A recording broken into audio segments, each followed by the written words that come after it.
মাজারে টাকা দেওয়া যাবে কি যাবে না? মাজারে আপনি টাকা দিবেন কেন, তার কারণটা কি, আগে কারণটা উদ্ঘাটন করুন। মুসলমান আজকাল 99% মাজারগুলোকে বিজনেসের জায়গা বানিয়ে দেওয়া হয়েছে, ব্যবসা বিজনেসের জায়গা বানিয়ে দেওয়া হয়েছে। আপনি টাকা দিবেন, খাদিমরা সেটা পেটে লাগাবে। আপনি টাকা দিবেন, খাদিমরা ওই টাকা দিয়ে মোবাইল কিনবে, টিভি চালাবে, তারপর ব্যাংক ব্যালেন্স চালাবে, বাড়ি করবে, গাড়ি করবে, সব করবে। মুসলমান খাদিমকে টাকা দিয়ে কোনো নেকি হবে?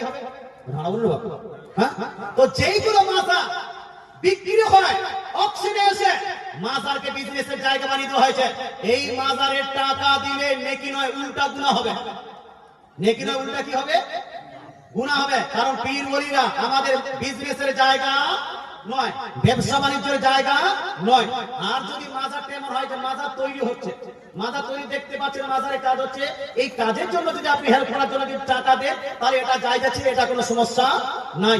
কিন্তু কাজ নাই, কাম নাই, কিচ্ছু নাই, আপনি টাকা দিয়েই চলে যাচ্ছেন, টাকা দিয়ে চলে যাচ্ছেন, কাহে তো টাকা দেবে বা টাকা